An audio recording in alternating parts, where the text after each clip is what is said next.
Bienvenida a El Poder de Inspirar. Para empezar, nos encantaría saber, ¿qué te impulsó inicialmente a dedicarte a la neurociencia y la mente humana? ¿Hubo alguna inspiración temprana que te marcó?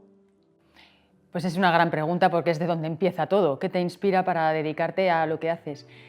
Yo desde muy pequeña tengo la imagen de fijarme mucho en cómo vivía la gente y en esa sensación de por qué hay gente que está más contenta que otra, por qué esto hay unos que lo viven pasándolo bien y otros en cambio lo sufren. O sea, para mí siempre fue una curiosidad de qué pasaba y me daba cuenta de que, de que la mente tenía mucho poder. En ese momento lo hacía intuitivamente, porque yo te estoy hablando de ser muy joven, a partir de muy posiblemente de los 7 años.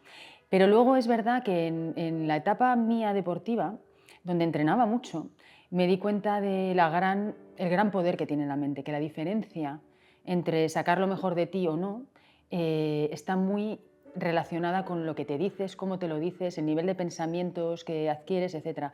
Entonces, cuando ya fui más mayor, ya estudié, me metí en mi caso estudié ingeniería, pero vi que la neurociencia me llevaba ahí, a poder determinar qué hacía ese cambio mental para vivir las cosas como una oportunidad o como una amenaza, pues fue mi fuente de inspiración. Así que ha sido como muy natural a mí toda la vida. En tu trayectoria, ¿cuáles han sido los mayores desafíos que has enfrentado y cómo los has superado? ¿Qué aprendizaje clave te dejaron? Yo creo que el mayor desafío, cuando hablamos ya de mi carrera como neurocientífica, siempre ha sido el conocer cosas que yo tenía la certeza de que eran de una determinada manera y que todavía no lo podía demostrar.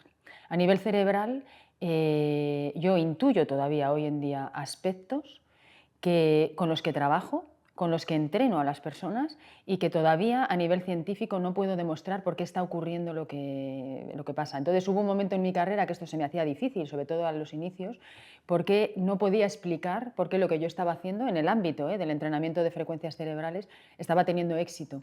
Entonces, ¿qué hice?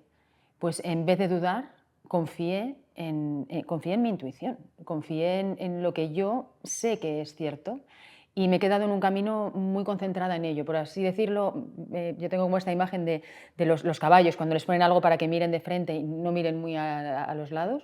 Yo he hecho eso y lo sigo haciendo hoy en día. Y ahora, claro, cada vez me es más fácil, porque hay cosas que yo intuía antes que ahora ya hay demostración y que lo veo en papers científicos, que estamos hablando de lo mismo. Así que sí, ese ha sido mi mayor desafío, es confiar en mi intuición sin necesidad de tener por qué tener las respuestas todavía correctas o específicas. ¿Cómo crees que el conocimiento de la neurociencia puede inspirar a las personas a transformar sus vidas o alcanzar su máximo potencial? Bueno, para mí, sí, yo creo que hay una pasión y objetivo que tengo hoy en día es precisamente eso, que la gente conozca neurociencia, pero de una manera muy simple. Las personas no tenemos por qué saber, alguien que no se dedica a ello, no tiene por qué saber nombres extraños, no tiene por qué conocer aspectos científicos de su cerebro, en este caso, siendo el cerebro pues, uno de los grandes objetos, ¿no?, de estudio de la neurociencia. Eh, pero lo que sí deberíamos cada uno de nosotros tener ganas de saber es, oye, ¿cómo funciona mi cerebro? O de qué manera simple yo puedo hacer cambios en él. Porque igual que nosotros sabemos cómo funcionan nuestras partes del cuerpo y sabes que si utilizas tus piernas de determinada manera o determinadas posturas hacen que tú puedas hacer cosas, con nuestro cerebro ocurre igual. Si tenemos un conocimiento de, oye, si entro en este patrón mental, me doy cuenta que es porque mi cerebro está haciendo esto, pero yo le puedo confundir o le puedo engañar un poco a lo que él hace de manera natural si yo quiero de otra manera y le engaño un poco y le llevo hacia un patrón que a mí me convenga más, el hacer eso es fundamental. Por eso la gente debería saber de neurociencia y es por conocerse más a sí mismo. ¿Podrías compartir algún ejemplo concreto o una historia donde la aplicación de principios de neurociencia haya tenido un impacto inspirador y positivo en la vida de alguien, sin revelar nombres, por supuesto? Qué bueno. Pues es que lo que me cuesta es buscar solo uno, porque tengo muchísimos. El primero es conmigo misma. A mí me gusta siempre decir que yo soy la primera que me entreno cerebralmente y soy la primera usuaria de esta nueva modalidad de flexibilizar nuestro cerebro igual que lo hacemos con nuestro cuerpo. En mi caso, por ejemplo, yo tenía mucha tendencia al perfeccionismo, a exigirme mucho, a que las cosas tenían que ser muy perfectas, y esto tenía un ruido mental como continuo. O sea, me estaba dando cuenta de que había mucha energía que se me iba en eso.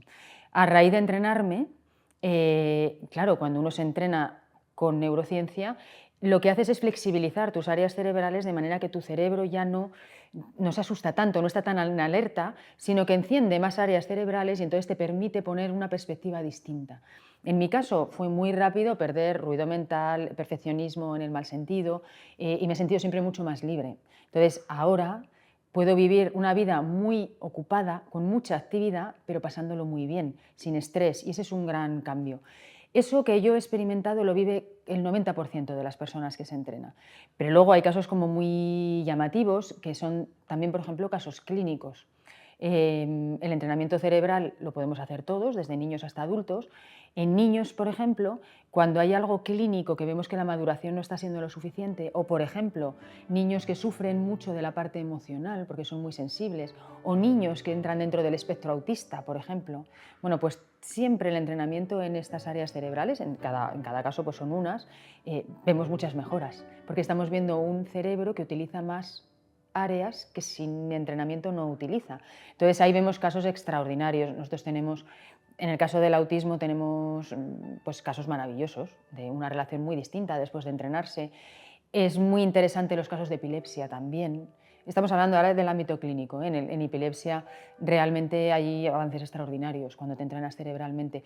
Y en la vida diaria, tanto deportistas de élite, por ejemplo, nosotros en Mind Studio entrenamos a deportistas de alto nivel que todos conocemos y puedes ver claramente en su carrera cómo hay una mejora después de entrenarse, porque claro, su cerebro, su mente está trabajando a su favor, no en su contra.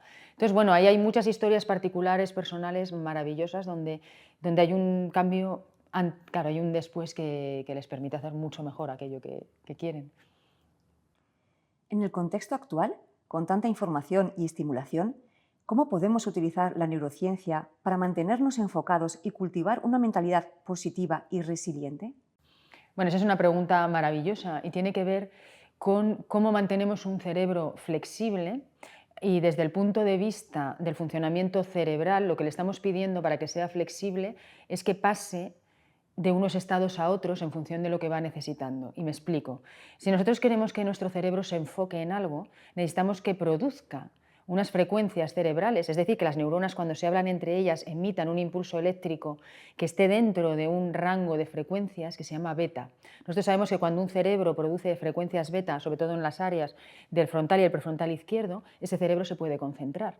Pero claro, eso es una de las habilidades del cerebro, pero un cerebro que se concentra muy bien, en determinados momentos también queremos que se desconcentre, que suelte el control y que, por ejemplo, se divierta.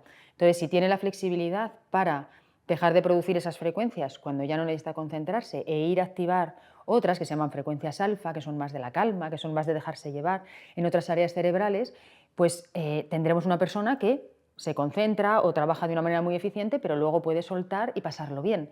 Y esa es la gracia, que un cerebro sea flexible para cambiar estados.